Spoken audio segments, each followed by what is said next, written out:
No? I don't really know. Which did you like better? Did you like directing better? I like directing better because I don't like bending myself out of shape anymore. I like me. Okay. And it's, well, no, it's harder and harder to most of the people we play are damaged in some way. Some incredibly severely and some not so much. And if not that, they're in an emergency situation. And it's harder and harder for me to want to damage myself in any way or feel like I'm in an emergency 24 hours a day. It's just hard. It's painful. And so it's hard. So, although I'm not directing, I like directing better. Yeah. Is it hard to pull that kind of performance out of an actor when you know that that's what the actor has to put himself through? No, because I think most actors are willing to do it. Hitler, I'll be delighted. Are you kidding me? I'll be working for 6 months.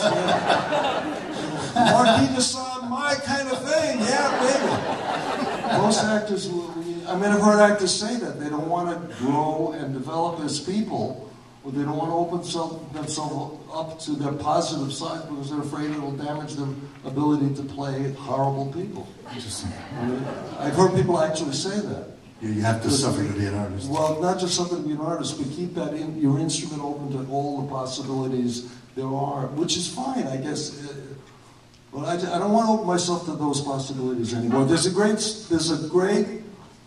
It changed whether you like it or not.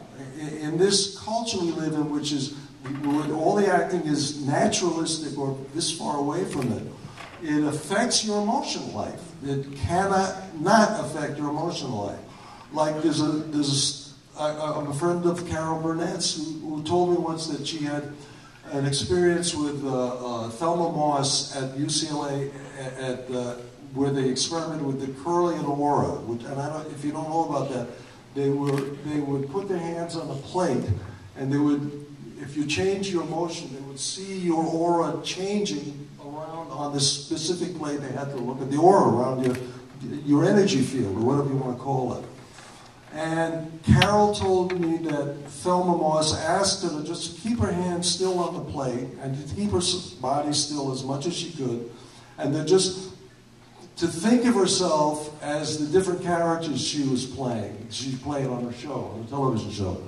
And as Carol did that, Thelma Moss described the emotional life of the person she was seeing as a result of what the aura was projecting on the play. So if that's true, with her just sitting there, not being involved in a scene or a play, just think. It's magnified 100-fold if you have to do it day after day after day after day in a play or a movie. I mean, I think that's part of the reason why a lot of actors are highly neurotic, because they're touching on stuff sometimes you just don't want to go. Like even a healthy person, and I think I'm these days a relatively healthy human being. I'll come up to a scene once in a while that I get terrified about, and there's nothing specific in the material that would engender that emotional response for me. And if I just sit back and examine myself, I recognize that it's touching upon a place in myself that I'm just not comfortable going. And didn't recognize when I was reading the script or playing the other scenes. And on the positive side of that, I've started to see patterns in those places where the same thing will happen over and over again that I'm uncomfortable about, and it allows me something that I can actually work on in myself, which is crucial to my existence these days.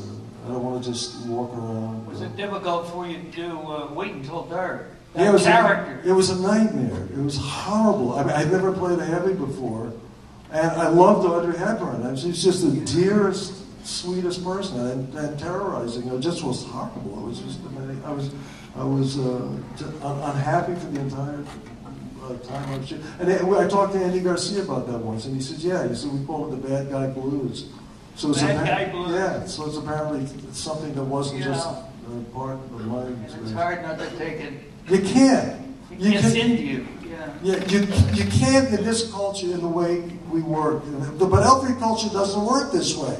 Other cultures work in different forms. Like one of the most fascinating moments I've ever had watching something before my eyes was, I went, I guess about 10 years ago, to Tibet House in New York and watched a group of Tibetan monks doing some ritual dances, which were fascinating. And one of the dances was called